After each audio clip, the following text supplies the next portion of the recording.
Hello YouTube, it's the star of our new product here, and today I'm going to be doing a deck update on a deck that I've posted before on this channel, and it is probably one of my favorite decks in the game, and that is King of Knights Alfred Revival Legion deck. And as you'll find, you know, I've played a lot of versions of this deck. I've played King of Knights, I've played Exiv, I've played Exiv Blaster, MLB Exiv. I've played so many different versions of this deck. And I found that the most consistent and the one with the best columns was this one. And I'll let the deck speak for itself as we go through here. But yeah, I just wanted to give you a little bit of background before we go on with the deck profile. So starting off with our starter, of course, we are using Guidepost Sage Elrond. So Guidepost Sage Elrond is one of my favorite starters for Royals because it's really good in Alfred. Obviously, it's an Alfred card. What it does is Counterblast 1, put this into your soul. Search your deck for a grade 1 or 2 and call it to the rear guard if you have a Vanguard of Alfred in its name.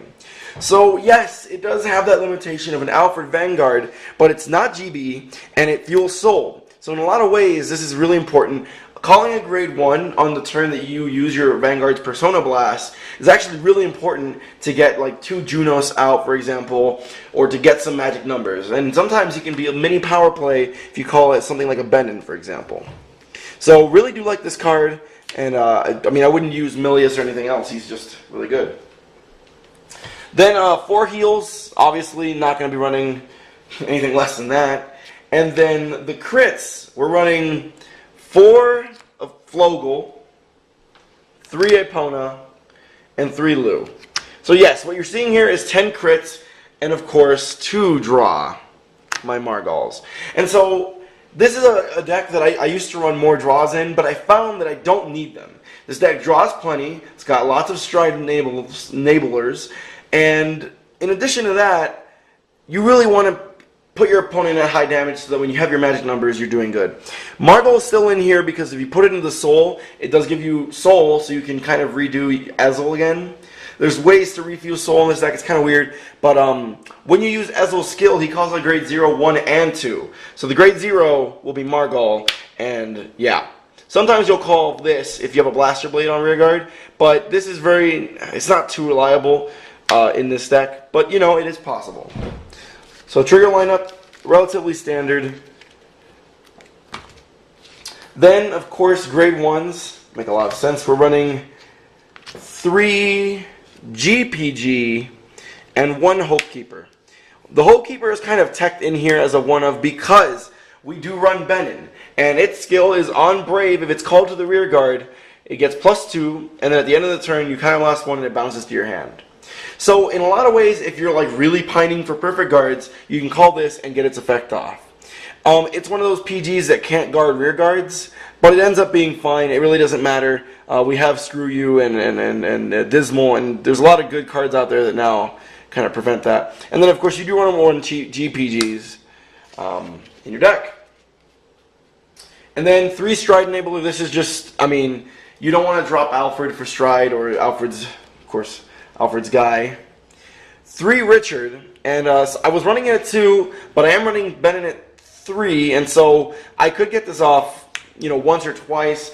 You don't want to, you know, lose 1 and not be able to do it. And you can actually call him successfully with this and kind of get a draw if you're really down on cards. So it's a good card. And then triple Junos. I was really thinking of bumping this up to 4 guys. Junos is so important in this deck. Like, it is the thing you want always in the back column. It makes everything 21s. If you don't know what he does, his skill is when a unit is placed on rear guard, if you have a Vanguard of Alfred, sorry, placed on rear guard if you have from the deck or with an effect, he gets +5.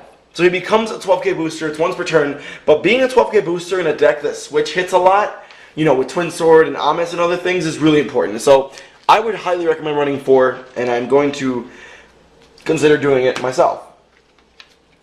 Then grade 2s, like I said, I am running Benin. And guys, Benin is just, I mean, he's so good.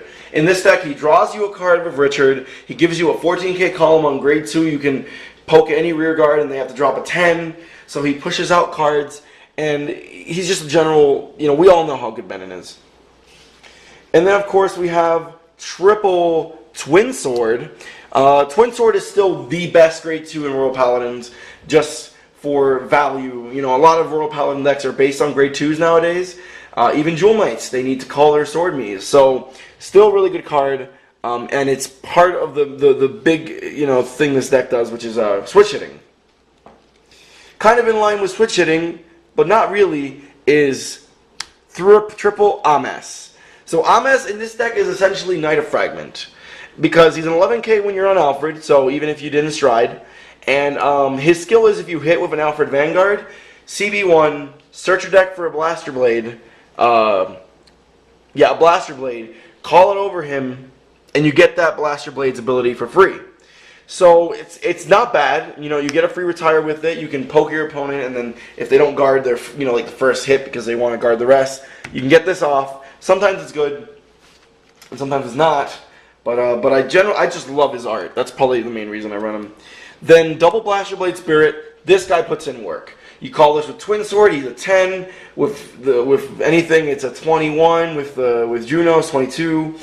And it's just one of my favorite cards. Would run more of it, but I have to run 2 Blaster Blade, just because there is the option that you're going to get this off. We do run Flogel, and Blaster Blade is a good ride, you know, generally. No reason not to run him. If you want to be a cool guy, just don't run any Blaster Blades and run something else. But in my case, I do like kind of teching him in there. And then for grade 3s, this probably won't be of any surprise, but it's 4 of Alfred's mate and 3 Alfred. So Alfred and his mate are such a good combo, because when you Legion, you get Alfred's ability, which means you're going to get +2 for every rear guard. It's already a 21 base Vanguard, so you're almost hitting for 29 or 31 on Vanguard alone, which is essentially PG or you lose. And so that kind of pressure, in addition to just how good Ezel's skill is really fun. So Ezel's skill is Soul Blast 2 and Persona Blast 1. Search your deck for a grade 1, 2, and a grade 0, and call him to the rear guard. It's no counterblasts, and that's what I really like about him. The lack of using counterblasts means you can do other things like some strides, you can do a lot of twin sorting and some Ameses, and so it really kind of opens your horizons without having to use counterblasts, giving you a full formation for free. And of course, this triggers Junos if you call it with Ezel's skill. So, really good. So that's the main deck. The stride deck, I mean, guys, nowadays, because of the 16 card stride deck, it doesn't really matter what you do. But I'm running 2 Alt Mile. I mean, you could run more. Like I said, as long as you have these standard ones, I'm going to show you now, you should be fine. So 2 Alt Mile, we all know what he does. Calls a grade 2, +3 to the front row. 2 Saint Blow, because Saint Blow is like still one of the best Royal Paladin strides if you aren't running Blaster, Religious Soul Slaver. And then 2 Alfred Dragon. You could easily max all these out to 4, or maybe not Alfred's. You wouldn't max out Saint Blow probably, but you can max these out, no problem, because Link Choker's a thing. And this triggers everything. Like, you don't need to run Jerome if you have this. And so this is like very standard. These 6, I would say if you run them, you know, if you just run these 6, you'll be pretty well off, and you have some good options. If you don't know what this guy does, because not everyone knows, he unlocks your field and gives everybody +2. And then he gets essentially Alfred's skill on GB3. You don't play him for that. You play him for everything else. So he's just a good card. Definitely will run more if I get some more. And then here we come with the budget stride units. If you don't have the money, you can run 2 Gablade. Gablade is still solid. I mean, there's no reason not to run him. So I never go into him really, but if you really don't have anything else, he's not a bad option. Madhu. Now, Madhu is a card I would run. Madhu is just very handy in this deck. If you stride over Alfred and you like throw away his mate, you can just grab it back. Or if you're on Legion, you can just grab it back. So really just a very utility card. I would run 1 and 1 Blizza, but my Blizza's another deck, so I'm just keeping it like that. 2 Jerome. Okay, Jerome is really an MVP. Jerome actually triggers Junos, which is, his skill is when he strides, pick a unit in your hand, call it to the rear, and give it +5. Or give a unit +5. So with this, you can trigger Junos because the unit is being called by an effect. So it's actually really good and really useful. And then my last 4 strides are G-Guards. I don't have Dismals and Screw Yous yet. They're coming in the mail, but once I have them, they'll be in here, and they're quite good cards. You don't really need them all the time, but they're pretty useful with the Legend being out and stuff, so whatever. This is really easy to get off. Having 2 grade 2s is not even a problem in this deck.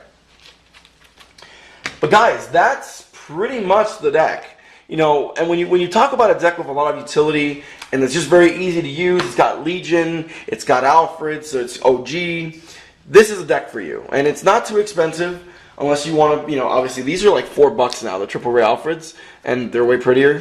So this deck isn't too expensive if you're excluding the Stride deck. So it's a really good budget deck that I have very, very rarely lost with, believe it or not.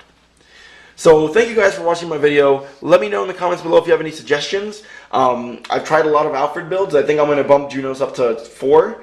But other than that, thank you guys for watching, and have a great day.